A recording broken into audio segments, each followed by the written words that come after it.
سب سے پہلے اپنے اعمال کا ٹٹولنا ضروری ہوتا ہے۔ اگر ہم اپنے آپ پر غور کرنا شروع کر دیں گے، اگر ہم اپنے اندر اپنی خامیوں پر غور کرنا شروع کر دیں گے، اگر دوسروں کے اندر خامیاں نکالنے کے بجائے اپنے اندر عیب تلاش کرنا شروع کر دیں گے، پھر اس عیب کو تلاش کر کے اس کی اصلاح کرنا شروع کر دیں گے، تو عزیزوں اور دوستوں ہماری نیت خود بخود درست ہو جائے گی۔ نیت کو درست کرنے کے لیے سب سے پہلے اپنے آپ کو صحیح راستے پر، انصاف کے راستے پر کھڑا کرنے کی ضرورت ہے۔ اگر ہم نے اپنے آپ کو صحیح راستے پر کھڑا کر لیا تو عزیزوں اور دوستوں، اگر ہمارے اندر اللہ کا خوف پیدا ہو گیا، اگر ہمارے دلوں کے اندر اللہ کا ڈر آ گیا تو عزیزوں اور دوستوں نیت خود بخود صحیح ہو جائے گی۔ دوسری بات جو حضرت نے فرمایا، قرآن کی آیت کی تفسیر بیان فرمائی، ان اللہ یأمر بالعدل والاحسان، کہ اللہ تبارک و تعالی اس آیت مبارکہ کے اندر عدل کا حکم فرما رہا ہے کہ اے لوگوں، اللہ کہہ ان اللہ یأمر بالعدل والاحسان، اے لوگوں عدل کا معاملہ کرو، عدل کا معاملہ کرو۔ اور دوسری طرف قرآن کیا کہتا ہے، وَإِذَا حَكَمْتُمْ بَيْنَ النَّاسِ أَن تَحْكُمُوا بِالْعَدْلِ، جب دو لوگوں کے درمیان تمہیں حکم بنا کر کے پیش کیا جائے، جب تمہیں فیصل بنا کر کے پیش کیا جائے، جب تمہیں عوام اس لائق سمجھے کہ تم فیصلہ کرنے کے لائق ہو، جب کسی معاملات کے اندر، جب کسی دو لوگوں کے معاملات کے اندر تمہیں حکم بنایا جائے تو ان تحکموا بالعدل، تم عدل کا معاملہ کرنا۔ تو عدل کا تقاضا یہ ہوتا ہے کہ جتنی مدعی کی بات پر غور کی جانی چاہیے اتنا مدعا علیہ کو بھی موقع دینا چاہیے، جتنا مدعی نے اپنی بات کو صفائی کے ساتھ رکھا ہے۔ تو عدل کا معاملہ یہ ہے، عدل کا تقاضا یہ ہے، عدل ہم سے یہ تقاضا کر رہا ہے کہ جب دو لوگوں کے درمیان تمہیں فیصل بنایا جائے، جب تمہارے درمیان کسی معاملے کو پیش کیا جائے اور اس کے لیے فیصلہ مانگا جائے تو اللہ کا ڈر بھی ہمارے اندر ہونا چاہیے، اور نبی پاک صلی اللہ علیہ وسلم کی سنت بھی ہمارے اندر ہونی چاہیے۔ اگر اللہ کا ڈر اور اللہ کا خوف اپنے دل کے اندر ہم رکھ کر کے عدل و انصاف کا معاملہ کریں گے، عزیزوں اور دوستوں آسانی کے ساتھ ہمارا فیصلہ عدل پر ہوگا۔ نعرہ تکبیر، اللہ اکبر، نعرہ تکبیر، اللہ اکبر، نعرہ رسالت محمد الرسول اللہ، نعرہ رسالت محمد الرسول اللہ۔ حضرت مولانا سلامت اللہ صاحب زندہ باد، کتنی اچھی باتیں فرمائی کہ انصاف کب کریں گے، ادھر کی بھی بات سنیں گے ادھر کی بھی بات سنیں گے، دو طرفہ بات سن کر انصاف کریں گے۔ ایسا نہیں ہے ایک آدمی کان بھرتا گیا ان باتوں کو لے کر کے انہیں فیصلہ سنا دیا، دونوں طرف کی بات کو سن کر کے فیصلہ کیا جاتا ہے۔ عزیزوں اور دوستوں، آپ کسی عدالت میں آپ اپنا مقدمہ دائر کریے، اپنا مقدمہ رکھیے، عدل کا تقاضا کیا ہے، کتنی اہم موضوع پر حضرت نے خطابت کی اور تفصیل کے ساتھ اس کو بتایا۔ آپ کسی جو ہے عدالت میں اپنا مقدمہ رکھیے تو جج اس وقت تک ججمنٹ نہیں دیتا جب تک دونوں فریقین کی بات کو غور سماعت نہ کر لے، جب تک دونوں فریقین کی بات کو غور سے سن نہ لے اور اس پر اب جو ہے نظر ثانی نہ کر لے، اس وقت تک کبھی جج جو ہے کبھی ججمنٹ نہیں دیتا۔ ہمارے اندر بھی یہ ہونی چاہیے، ہمارے اندر یہ باتیں ہونی چاہیے کہ اگر کوئی ہمارا چہیتا ہے اور ہم کو بلا لے کر کے آیا کسی معاملے میں، مثال کے طور پر کوئی کھیت کا معاملہ ہو، اس میں کوئی فریق بیمانی کر رہا ہو اور وہ یہ چاہے کہ فلاں گاؤں کے مکھیا جو ہمارے منہ لگے ہیں، جو ہماری بات پر دو توجہ دیتے ہیں اور ہم ان کے دل کے بہت قریب ہیں، ان کو بلا لائیں گے تو ہمارے حق میں فیصلہ ہو جائے گا۔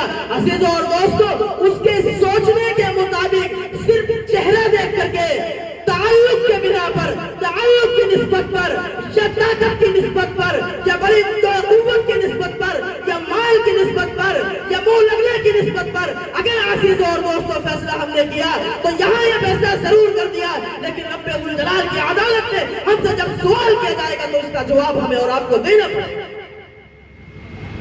اس لیے عدل کا تقاضا یہ ہے کہ دونوں فریقین کی بات کو بغور سماعت فرمایا جائے، کوئی بھی معاملہ ہو، چاہے دو بھائیوں کے درمیان اختلاف ہو، ایک بھائی اگر ہمارا جو ہے قریبی ہے، ہمارا منہ لگا ہوا ہے، یا زیادہ پیسے والا ہے، یا اس کے پیچھے بہت سے لوگ جو ہے بہت بڑی طاقت ہے، تو ہمارے اندر خوف ہمارے دل میں آ کر کے، یا کسی چیز کی لالچ ہمارے اندر آ کر کے، ہمیں یہ نہیں کہنا چاہیے جو ہے اس کے جو ہے شریعت کے خلاف یا عدل کے خلاف ہمیں فیصلہ نہیں دینا چاہیے عزیز اور دوستو۔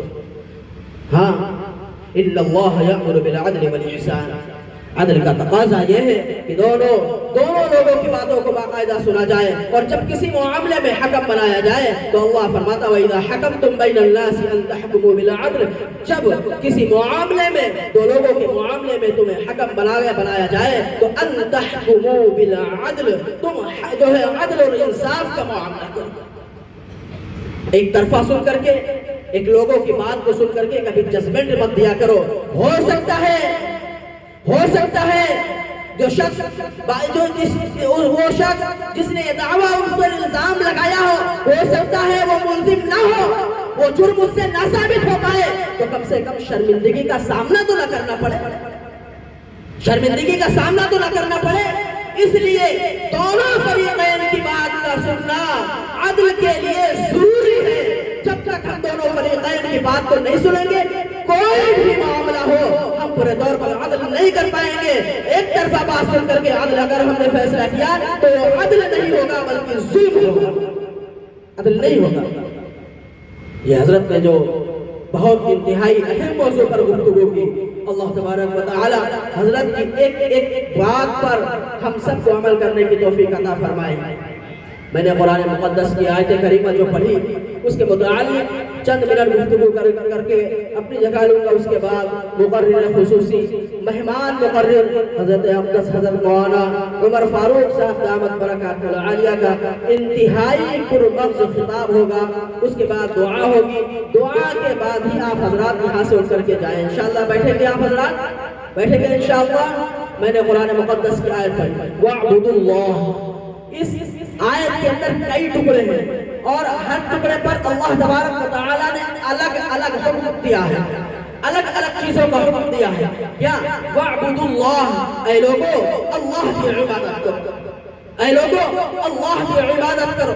اللہ کے علاوہ عبادت کے لائق کوئی ذات ہے ہی نہیں۔ ہماری نماز ہو تو اللہ کے لیے ہو، ہمارا روزہ ہو تو اللہ کے لیے ہو، ہمارا زکوٰۃ ہو تو اللہ کے لیے ہو، حج ہو تو اللہ کے لیے ہو، کسی کے ساتھ حسن سلوک ہو تو اللہ کے لیے ہو، کسی کے ساتھ عدل کرے تو اللہ کے لیے کرے۔ ہمارا کوئی بھی معاملہ ہو ہماری نیت یہ ہونی چاہیے کہ ہم اس کو اللہ کے لیے کر رہے ہیں۔ اسی کو اللہ تبارک و تعالیٰ فرما رہا ہے وَاعْبُدُوا اللَّهَ، اے لوگو میری عبادت کرو، یعنی اللہ اپنے آپ کو مخاطب کر کے یہ فرما رہا ہے وَاعْبُدُوا اللَّهَ، اے لوگو اللہ کی عبادت کرو، وَلَا تُشْرِكُوا بِهِ شَيْئًا، اور میری خدائی میں کسی کو شریک مت ٹھہراؤ۔ اے رب ذوالجلال قُلْ هُوَ اللَّهُ أَحَدٌ اللَّهُ الصَّمَدُ لَمْ يَلِدْ وَلَمْ يُولَدْ وَلَمْ يَكُنْ لَهُ كُفُوًا أَحَدٌ۔ اللہ تبارک و تعالی اپنی خدائی بیان کر رہا ہے وَإِلَٰهُكُمْ إِلَٰهٌ وَاحِدٌ لَا إِلَٰهَ إِلَّا هُوَ الرَّحْمَٰنُ الرَّحِيمُ۔ اللہ اپنی خدائی بیان کر رہا ہے اللہ لا إله إلا هو الحي القيوم له ما في السماوات وما في الأرض۔ اللہ اپنی خدائی بیان کر رہا ہے إِذَا زُلْزِلَتِ الْأَرْضُ زِلْزَالَهَا۔ رب الجلال اپنی خدائی بیان کر رہا ہے إِذَا السَّمَاءُ انشَقَّتْ وَأَذِنَتْ لِرَبِّهَا وَحُقَّتْ۔ رب الجلال اپنی طاقت کو بیان فرما رہا ہے، اپنی قدرت کا تذکرہ کر رہا ہے أَفَلَا يَنظُرُونَ إِلَى الْإِبِلِ كَيْفَ خُلِقَتْ وَإِلَى السَّمَاءِ كَيْفَ رُفِعَتْ وَإِلَى الْجِبَالِ كَيْفَ نُصِبَتْ وَإِلَى الْأَرْضِ كَيْفَ سُطِحَتْ۔ اللہ تبارک و تعالی کہیں اپنی طاقت کا تذکرہ کر رہا ہے، کبھی اپنی ایکتا کا تذکرہ کر رہا ہے، کہیں اپنی صفات کی بات کر رہا ہے۔ اللہ تبارک و تعالی اسی لیے بندوں کو مخاطب کر کے فرما رہا ہے وَاعْبُدُوا اللَّهَ، اے لوگو صرف میری عبادت کرو، وَلَا تُشْرِكُوا بِهِ شَيْئًا، اور میری خدائی میں کسی کو شریک مت ٹھہراؤ۔ ہمارا ہر کام اللہ کو راضی کرنے کے لیے ہونا چاہیے، اللہ کی رضا اور اس کی خوشنودی حاصل کرنے کے لیے چاہیے. ابھی احسان کا مطلب حضرت والا نے بتایا کہ احسان کا مطلب یہ ہے کہ ہماری نماز کے حالت میں یہ کیفیت ہو یا ہم اللہ کو دیکھ رہے ہیں. اگر یہ کیفیت نہیں پیدا ہو پا رہی ہے تو کم سے کم ہمارے اندر اتنی کیفیت پیدا ہو جائے کہ ہمارا اللہ ہم کو دیکھ رہا ہے. یہ احسان ہے. اسی کو اللہ فرما رہا ہے وَاعْبُدُوا اللَّهَ، اے لوگو اللہ کی عبادت کرو، وَلَا تُشْرِكُوا بِهِ شَيْئًا، اور میری خدائی میں کسی کو شریک مت ٹھہراؤ. میں واحد ہوں، میں دنیا کا بنانے والا ہوں، میں ہی بیماری کا دینے والا ہوں، میں ہی عزت اور ذلت کا مالک ہوں، میں ہی پریشانی دینے والا ہوں، میں ہی موت دینے والا ہوں، میں ہی موت کے بعد جو قبر سے اٹھانے والا ہوں، میں ہی یوم جزا کا مالک ہوں. یہ تمام کی تمام باتیں رب ذوالجلال نے قرآن مقدس میں فرما دی. ضرورت یہ ہے کہ ہم اور آپ اس پر غور کریں، ان علماء کی قدموں میں اپنے آپ کو ڈالیں اور ان سے سیکھیں کہ کس طریقے سے ہمیں اپنی زندگی کو گزارنا چاہیے. ہم کس راستے پر چلیں گے تو جو سنتوں والا راستہ ہوگا، اور کن راستوں پر ہم چلیں گے جو راستہ ہمیں جہنم تک لے جائے گا. یہ باتیں اور یہ تمام چیزیں اگر ملیں گی تو ان علماء کے قدموں میں ملیں گی، علماء کے قدموں میں ملے گی. ہم گھر بیٹھ کر کے قرآن نہیں سیکھ سکتے، ہم گھر بیٹھ کر کے درود شریف تحیات نہیں سیکھ سکتے. اس کے لیے نقل و حرکت کرنی پڑے گی، اپنے بچوں کو مدارس کے اندر ڈالنا پڑے گا، اپنے بچوں کو دینی تعلیم سے وابستہ کرانا پڑے گا. اور پھر وہ سبق جو بچے یہاں سے پڑھ کر کے گھر جائیں تو اگر یہ چاہتے ہیں کہ ہماری بھی اتحیات صحیح ہو جائے، ہمارا بھی درود شریف صحیح ہو جائے، ہمیں بھی نماز میں پڑھے جانے والی قرآن کی پہلی سورۃ الفاتحہ صحیح ہو جائے، تو ہم بچے کا سبق سننے کے بہانے ان سے کہیں بیٹا ذرا پڑھ کر کے بتاؤ کہ آج تمہارے استاذ نے تمہیں کیا پڑھایا. دو فائدے ہوں گے اس سے. ایک تو بچے کا سبق پختہ ہو جائے گا، دوسری جو ہم گھر کے اندر جو ہماری تحیات، درود شریف، دعائے ماثورہ اور دیگر چیزوں میں غلطی ہے وہ بھی صحیح ہو جائے گی. وَاعْبُدُوا اللَّهَ، اے لوگو اللہ کی عبادت کرو، وَلَا تُشْرِكُوا بِهِ شَيْئًا، اور اس کی خدائی میں کسی کو شریک مت ٹھہراؤ. آگے رب ذوالجلال اسی آیت مقدسہ میں فرماتا ہے وَبِالْوَالِدَيْنِ إِحْسَانًا، اے لوگو اپنے والدین کے ساتھ حسن سلوک کا معاملہ کرو، اپنے والدین کی اطاعت و فرما برداری کرو، اپنے والدین کے بات پر اف کرنے والے نہ بنو، اپنے والدین کے حکم کے خلاف تم آواز مت اٹھاؤ، اپنے والدین کے کیے ہوئے فیصلے کے آپ اگینسٹ مت جاؤ، اس کے خلاف قدم مت اٹھاؤ. رب ذوالجلال قرآن مقدس میں فرماتا ہے وَبِالْوَالِدَيْنِ إِحْسَانًا، اے میرے بندو اپنے والدین کے ساتھ حسن سلوک کرو. اسی کو رب ذوالجلال نے آگے فرمایا وَقَضَىٰ رَبُّكَ أَلَّا تَعْبُدُوا إِلَّا إِيَّاهُ وَبِالْوَالِدَيْنِ إِحْسَانًا إِمَّا يَبْلُغَنَّ عِندَكَ الْكِبَرَ أَحَدُهُمَا أَوْ كِلَاهُمَا فَلَا تَقُل لَّهُمَا اُفٍّ وَلَا تَنْهَرْهُمَا وَقُل لَّهُمَا قَوْلًا كَرِيمًا. رب ذوالجلال اس آیت مقدس میں یہ ارشاد فرماتا ہے کہ جب تمہارے ماں باپ تمہیں کسی بات کے لیے نصیحت کرے یا کسی بات کا حکم دے تو ان کے سامنے اف بھی مت کرو. جواب دینا تو درکنار ہے، منہ چڑھانا تو دور کی بات ہے، غصے میں آنا تو بہت دور کی بات ہے. رب ذوالجلال نے اف کرنے کی بھی اجازت نہیں دی. اور اسی طریقے سے ماں باپ کے بعد اگر کسی کا درجہ ہے تو اساتذہ کرام کا ہے جو علوم نبوت کو گھول گھول کر کے آپ کے نونہالوں کو پلاتے ہیں.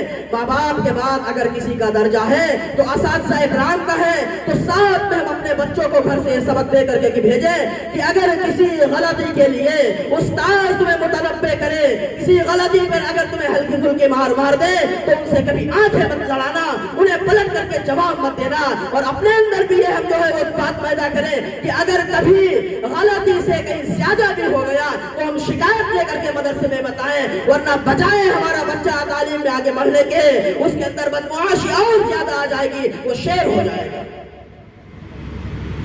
وَبِالْوَالِدَيْنِ إِحْسَانًا، اے لوگوں اپنے والدین کے ساتھ حسن سلوک کا معاملہ کرو. آج ماں باپ یہ شکایتیں کر رہے ہیں کہ ہماری اولاد ہماری فرما برداری نہیں کرتی، ہماری بات کو نہیں مانتی. کبھی جو ہے والدین یہ شکایت کرتے پھر رہے ہیں کو نہیں مانتی، ہماری بات پر غور نہیں کرتی، ہماری بات پر توجہ نہیں دیتی، ہماری بات کی کوئی اہمیت نہیں ہمارے اولاد کے سامنے۔ عزیز اور دوستو، یہ تو والدین کی شکایت ہوئی، اس کے برعکس آپ دیکھ لیجئے تو بچے اپنے والدین کی کیا شکایت کرتے پھرتے ہیں کہ ہمارے ماں باپ ہمارے احساسات کو نہیں سمجھتے، ہمارے جذبات کو نہیں سمجھتے، ہمارے احساس کے خلاف، ہمارے جذبات کے خلاف، ہمارے مرضی کے مخالف فیصلہ کر دیتے ہیں۔ عزیزوں اور دوستو، آج ہم بآسانی یہ الزام اپنے والدین پر لگا دیتے ہیں کہ ہمارے والدین ہمارے جذبات کو نہیں سمجھتے۔ ذرا اپنی زندگی پر غور کر کے دیکھو نوجوانوں، میں ایک پیغام تمہیں دے کر کے جا رہا ہوں۔ آج جو آپ اپنے دوستوں میں یہ برائیاں اپنے والدین کی کرتے ہیں کہ ہمارے والدین ہمارے جذبات کو نہیں سمجھتے، ہمارے احساسات کو نہیں سمجھتے، ہمارے مرضی کے خلاف فیصلے کرتے ہیں، ہماری بات کو نہیں مانتے، ہم سے منہ چتو ہے، جو ہم چاہتے ہیں وہ نہیں کرتے۔ یہ جو شکایتیں کرتے ہیں، یہ شکایتیں بند کر کے ذرا اپنی پچھلی زندگی پر غور کرے اور اپنے انسان پر بھی غور کرے کہ جو ہم یہ بات الزام لگاتے ہیں کہ ہمارے والدین ہمارے احساس کو نہیں سمجھتے۔ عزیزوں اور دوستو، تمہاری والدین نے تمہارے احساس کو اس وقت سمجھا تھا جب تم بستر پر چلنے کے لائق بھی نہیں تھے، جب تم ہاتھ ہلانے کے لائق نہیں تھے، جب تمہاری زبانیں بولنے کے لائق نہیں تھی، تمہارے اندر بولنے کی طاقت نہیں تھی۔ اس وقت ماں تمہارے احساس کو سمجھ جایا کرتی تھی، ماں یہ جان لیتی تھی کہ میرے بیٹے کی رونے کی وجہ کیا ہے۔ ماں سانس کے اثرات کو پرکھ لیا کرتی تھی، سمجھ جایا کرتی تھی، سانس کی نقل و حرکت کو دیکھ کر کے جان جایا کرتی تھی کہ میرے بیٹے کو کس چیز کی تکلیف ہے، میرے بیٹے کے اندر کون سی بیماری لاحق ہو گئی ہے۔ ماں رونے کی آواز کو سن کر کے جان جایا کرتی تھی کہ ہاں میرا بیٹا بھوکا ہے، میرا بیٹا پیاس کی وجہ سے رو رہا ہے۔ ماں اپنے بچوں کی ان توتلی آواز کو سن کر کے سمجھ جایا کرتی تھی کہ میرے بیٹے کو کس چیز کی ضرورت ہے، میرا بیٹا مجھ سے کیا چاہ رہا ہے۔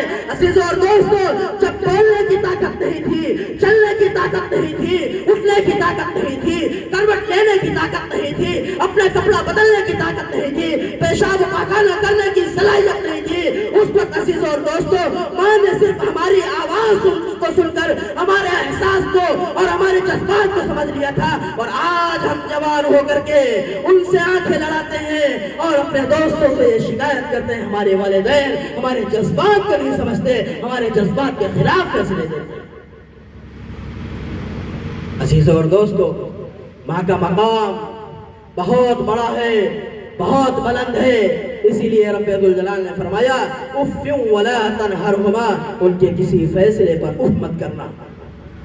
آج پوچھئے ان سے جن کے والدین دنیا میں نہیں ہیں، جن کے والدین دنیا سے رخصت ہو چکے ہیں، آج ان سے درد پوچھ لیجئے، کوئی بیٹا کہہ کر کے پکارنے والا نہیں ہے، کوئی دست شفقت سر پہ رکھنے والا نہیں ہے، کوئی گھر سے دعا دے کر رخصت کرنے والا نہیں ہے۔ ہاں آپ غور کر کے دیکھو، جن کے والدین یا جن کی ماں دنیا میں نہیں ہے، وہ پردیس کے لیے نکل رہے ہیں تو وہ پردیس کے لیے نکل رہے ہیں، لیکن کوئی دعا دینے والا نہیں ہے، اور جن کی ماں دنیا میں موجود ہے، آپ مشاہدہ کر کے دیکھ لینا میری اس بات کو، اس پر غور کرنا اور اس پر جو خوب ریسرچ کرنا، ضرور اس بات کو آزمانا کہ آپ جب پردیس کے لیے قدم نکالیں گے، آپ کے گھر میں آپ کی بیوی ہوگی، بچے ہوں گے، بیوی کے دل میں بھی ارمان ہوں گے، بچے کے دلوں میں بھی ارمان ہوں گے، بیوی یہ سوچ رہی ہوگی کہ میرا خاوند اب پردیس جا رہا ہے، اب ہماری غربت کے دن ختم ہو جائیں گے، اب پریشانی کے دن ٹل جائیں گے، اب جائے گا خوب کما کر کے لائے گا، پھر ہم اپنی سہیلیوں میں اپنے زیورات کی نمائش بھی کریں گے، اپنے کپڑوں کو بھی دکھائیں گے، ہمارے لیے بھی اچھے میک اپ کے باکس آئیں گے۔ یہ بیوی کے دل کی تمنا ہوگی، اولاد یہ تمنا کر رہی ہوگی، ہاں جو کھلونے مجھے بازار میں نہیں خرید پا رہے تھے، غربت کی وجہ سے ہمارے والد اب پردیس جانے کے بعد ہمارے والد ہمارے لیے اچھے اچھے کھلونے لائیں گے، اچھی اچھی مٹھائیاں ہمارے لیے بھیجیں گے اور تمام نعمت ہمارے لیے لے کر کے آئیں گے، لیکن ایک واحد کونے میں کھڑی ہو کر کے ماں کے دل کو پرکھیے، بیوی کی خواہشات الگ ہوں گی، بچوں کے جذبات اور ان کا تمنا، ان کے دلوں کے اندر جو تمنا ہوگا وہ الگ ہوں گے، لیکن ماں کے دل کے اندر صرف یہی تمنا ہوگی اور وہ آنچل اٹھا کر کے دعائیں کر رہے ہوگی، ربا جس طریقے سے صحیح و سالم میرا بیٹا گھر سے قدم نکال رہا ہے، اے اللہ میں تجھ سے دعا مانگتی ہوں اسی طریقے سے ایسے ہی صحیح سالم میرے لال کو میرے آغوش میں واپس بھیج دینا۔ مجھے کوئی دولت کی ضرورت نہیں ہے، مجھے کسی مٹھائی کی چاہت نہیں ہے، میرے اندر کسی اور چیز کی لالچ نہیں ہے، اے اللہ میں تو صرف اپنی اولاد کی سلامتی کی دعا کرتی ہوں۔ یہ ماں کے اندر ہوتا ہے جذبہ، اور ہم آسانی کے ساتھ کہہ دیتے ہیں عزیز اور دوستو کہ ہمارے والدین اور ہمارے ماں باپ ہمارے بات کو نہیں سمجھتے اور ہم جو ہے ہماری باتوں پر غور نہیں کرتے، تو میں نے اس آیت مقدسہ میں فرمایا اللہ نے پہلا حکم دیا وَاعْبُدُوا اللَّهَ، اے لوگو اللہ کی عبادت کرو۔ دوسرا حکم دیا وَلَا تُشْرِكُوا بِهِ شَيْئًا، اے لوگو میری خدائی میں کسی کو شریک مت ٹھہراؤ۔ اور تیسرا حکم دیا وَبِالْوَالِدَيْنِ إِحْسَانًا، اور تیسرا حکم کیا دیا کہ اپنے والدین کے ساتھ حسن سلوک کا معاملہ کرو۔ اور آگے اللہ تبارک و تعالی فرما رہا ہے وَبِذِي الْقُرْبَىٰ، اور اپنے قریبی رشتہ داروں کے ساتھ حسن سلوک کا معاملہ کرو۔ آج ہمارا پڑوسی، آج ہمارا قریبی رشتہ دار، ہمارا چچا زاد بھائی، ہمارا خالہ زاد بھائی، ہماری سگی بہنیں ہم سے روٹھی ہوئی ہیں، ماں باپ کا انتقال ہو گیا، اب بہنوں کا یہ دل نہیں کرتا کہ ہم جو ہے اب اپنے مائکے جائیں، اپنے بھائیوں کے گھر جائیں۔ کیونکہ بھائیوں کا برتاؤ ہی اچھا نہیں ہے۔ عزیزوں اور دوستو اپنی بہنوں کی قدر کرو۔ اللہ کے نبی جناب محمد الرسول اللہ صلی اللہ علیہ وسلم نے فرمایا کہ اگر کسی کی 1-3 بیٹیاں ہوں اور ان کی اچھی پرورش کرے، ان کے ساتھ حسن سلوک کا معاملہ کرے، ان کو اچھی تعلیم دے، پھر اچھا رشتہ دیکھ کر کے ان کی شادی کر دے، ان کا گھر بسا دے، میں اس کے لیے جنت کی ضمانت لیتا ہوں۔ صحابہ مچل گئے، کھڑے ہوئے مجلس میں، یا رسول اللہ اگر کسی کی 2 بیٹیاں ہوں، یا رسول اللہ اگر کسی کی 2 بیٹیاں ہوں ان کے لیے کیا حکم ہے؟ آقا نے فرمایا ہاں اس کے لیے بھی میں جنت کی ضمانت لیتا ہوں۔ صحابہ کھڑے ہوئے، یا رسول اللہ اگر کسی کی 1 بیٹی ہو اس کے لیے کیا حکم ہو؟ اس کے لیے کیا حکم ہے؟ اس کے لیے کیا حکم ہے؟ اللہ کے نبی جناب محمد الرسول اللہ صلی اللہ علیہ وسلم نے فرمایا کہ اے میرے صحابہ اگر کسی کی 1 بیٹی ہو تو اس کو اچھی تعلیم دے، اس کی اچھی تربیت کرے، اس کو پڑھائے لکھائے، اس کو دین و شریعت سکھائے، اس کو میری سنت بتائے، اسے قرآن پڑھنا سکھائے، پھر اچھا رشتہ دیکھ کر کے اس کا گھر بسائے، میری طرف سے اس کے لیے بھی جنت کی ضمانت ہے۔ سیدہ عائشہ صدیقہ رضی اللہ تعالی عنہا پردے کے پیچھے سے کھڑی ہوئی، یا رسول اللہ چونکہ آپ کی کوئی اولاد نہیں تھی، آپ کی کوکھ سے اللہ نے کوئی بچے نہیں دیے تھے۔ عزیزوں اور دوستو عائشہ صدیقہ رضی اللہ تعالی عنہا کا یہ سوال پوری کائنات پر احسان ہے۔ عائشہ صدیقہ رضی اللہ تعالی عنہا نے کہا یا رسول اللہ اگر کسی کی 1 بھی بیٹیاں نہ ہو، اللہ کے نبی نے فرمایا میں محمد الرسول اللہ اس کی شفاعت کی ضمانت لیتا ہوں۔ آپ غور کریں، آپ کی اپنی ذاتی، آپ کی اپنی سگی بیٹیاں نہیں ہیں، آپ اپنی بھتیجی کے ساتھ حسن سلوک کا معاملہ کریں، اس کے شادی وواہ میں حصہ لے لیجئے، اللہ وہی اجر آپ کو دے گا، بشرطے کہ حضرت نے ابھی جو بتایا نیت صحیح ہونا شرط ہے، ہماری نیت ثواب کی ہو اور اپنے اللہ کو خوش کرنے کے لیے نیت ضروری ہے۔ آج بہنیں بھائیوں سے کس بات پر خفا؟ بھائیوں کے اندر اپنی بہنوں کی قدر ہی نہیں ہے۔ باپ کا انتقال ہو گیا، اب بہنوں نے گھر آرام سے چھوڑ دیا، کیونکہ ہم وہاں جائیں گے ہمیں کوئی عزت نہیں ملے گی۔ رب کی عزت و جلال کی قسم، نوجوانوں غور کرنا، آپ کی بہنوں کو اگر آپ کے بہنوں نے دنیا کی کوئی بھی قیمت جو ہے نعمت لا کر کے ان کی جھولی میں ڈال دی ہو، لیکن اس پر جو ہے وہ نمائش نہیں کریں گی۔ اگر مائکے سے ٹوٹا پھوٹا کوئی سامان آ جائے گا وہ اپنے سہیلیوں کو دکھائیں گی، اپنے تمام دوستوں کو دکھا کر کے یہ کہیں گی کہ یہ میرے بھائی نے بھیجا ہے، میرے بھائی مجھ سے محبت بہت کرتے ہیں، کوئی ایسا تہوار نہیں جاتا جس پر میرے بھائی مجھے دعوت نہ دیتے ہو، میرے لیے عیدی نہ بھیجتے ہو، میری خبر گیری نہ کرتے ہو۔ آج بہنیں مایوس ہیں بھائیوں کی محبت کے لیے۔ نوجوانوں جیسے اپنی بیٹی کے لیے آپ کے دل میں محبت ہے، ایسے ہی اپنی بہنوں کے لیے اپنے دل کے اندر محبت پیدا کرو۔ ان کے شادی کے بعد کبھی کبھی انہیں فون کر لیا کرو، ان کی خیریت خبر گیری کر لیا کرو، ان کی حال و خیریت معلوم کر لیا کرو۔ کرو, اللہ کی قسم بہنوں کا دل خوشی سے باغ باغ ہو جائے گا.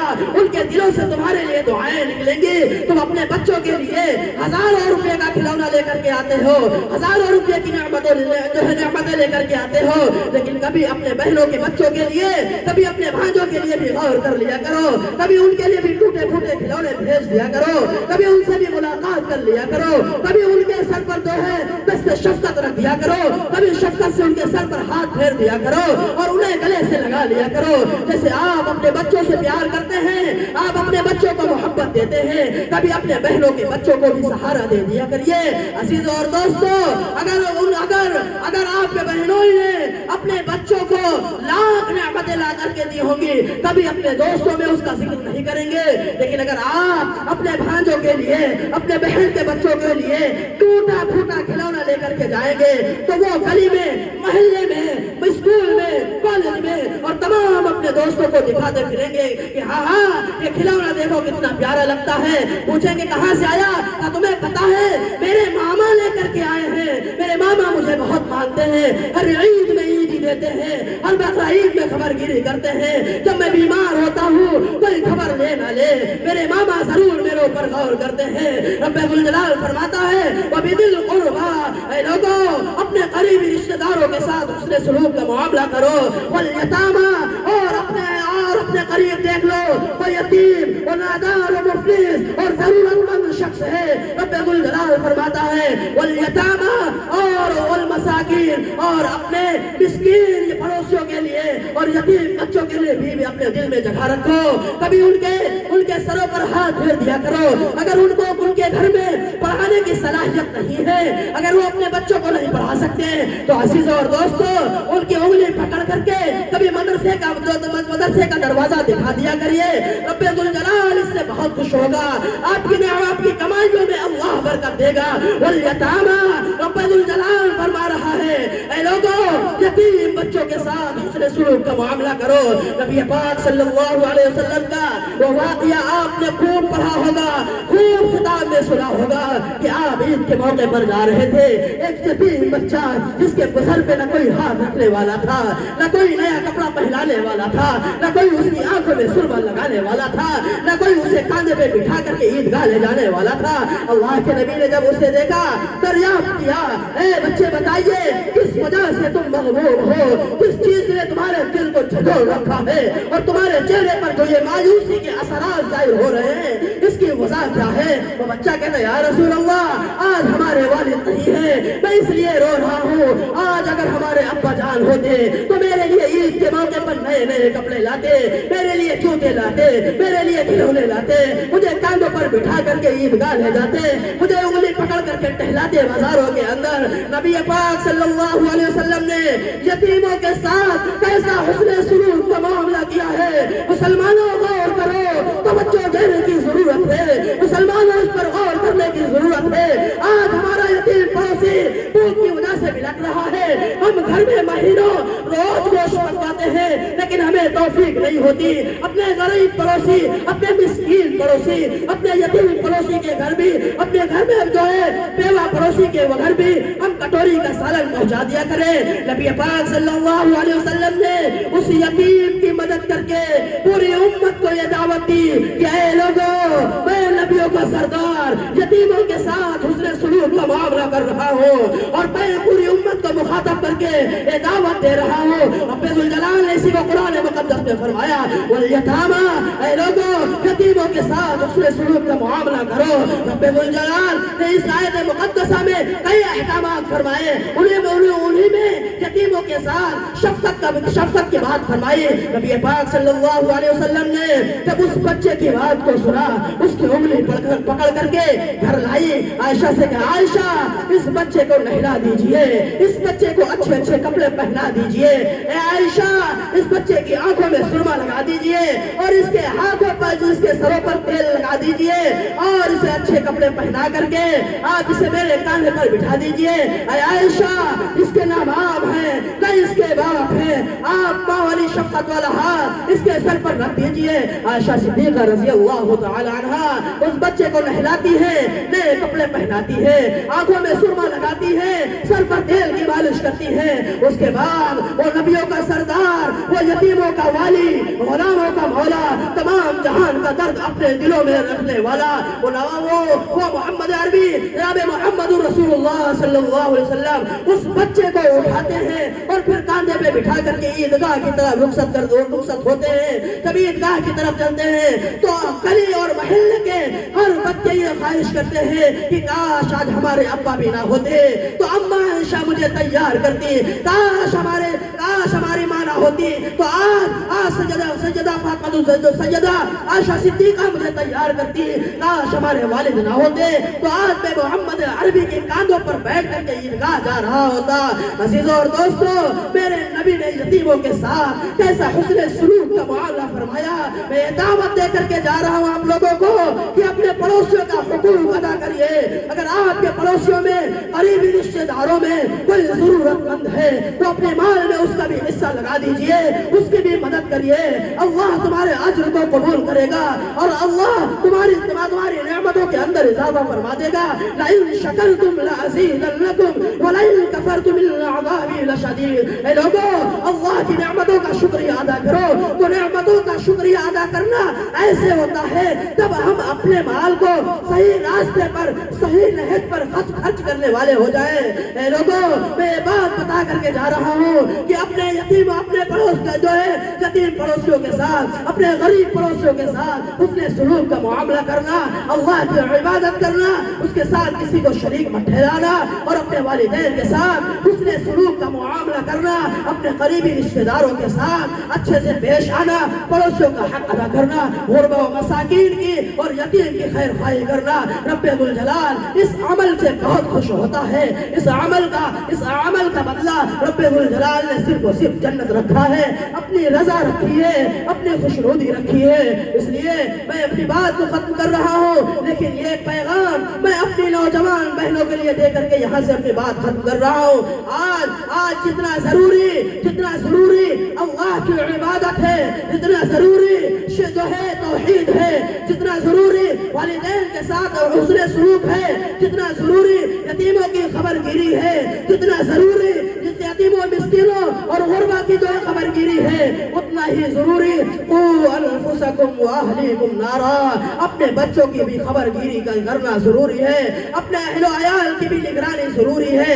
آج ہم دیکھتے ہیں اپنے نونہالوں کو 10 سال کی عمر میں، 12 سال کی عمر میں ان کے ہاتھ میں اسمارٹ فون ہوتے ہیں. ان کے وہ ایسی چیزوں کا استعمال کرتے ہیں کہ مائک پر بیان نہیں کیا جا سکتا، بتایا نہیں جا سکتا. ہماری بچیوں کے ہاتھ میں بڑے بڑے فون ہوتے ہیں. میری ماں اور بہنوں، غور کرو، اگر ہم نے ابھی بریک نہیں لگایا، ان کے ہاتھ کو نہیں پکڑا، اگر انہیں ان کے ہاتھ کو نہیں جھٹکا، انہیں صحیح تعلیم نہیں دی، انہیں فاطمہ الزہرا کی زندگی نہیں سنائی، تو جب یہ آپ کے ہاتھ سے نکل جائیں گی وہ مرحلہ آئے گا کہ ہم اور آپ شرم سے منہ چھپانے کے لیے جگہ ڈھونڈیں گے، لیکن جگہ نہیں مل پائے گی. اس لیے ابھی خبردار ہو جائیے. میں یہ پیغام دے کر کے اپنی بات کو ختم کر رہا ہوں، اور یہ پیغام خصوصی میں اپنی ماں اور بہنوں کو دے رہا ہوں. کیونکہ ماں کا گود بچوں کے لیے پہلا مدرسہ ہوتا ہے. اگر وہاں صحیح تعلیم مل گئی تو آگے تعلیم دینا آسان ہو جاتا ہے. اس لیے میری ماں اور بہنوں، اپنے بچوں کو فلمی ایکٹروں کی کہانی مت سنانا، اپنے بچوں کو لیلا مجنوں کی کہانی مت سنانا، اپنے بچوں کو ہیر رانجھا جودھا اکبر کی کہانی مت سنانا، اپنے بچوں کو سنانا تو حسنین کریمین کے واقعے سنانا، اپنی بچیوں کو پڑھانا تو فاطمہ الزہرا کی زندگی پڑھانا، اپنے بچوں کو بہادری کا قصہ سنانا ہو تو علی مرتضیٰ اور خالد ابن ولید کا واقعہ سنائیے.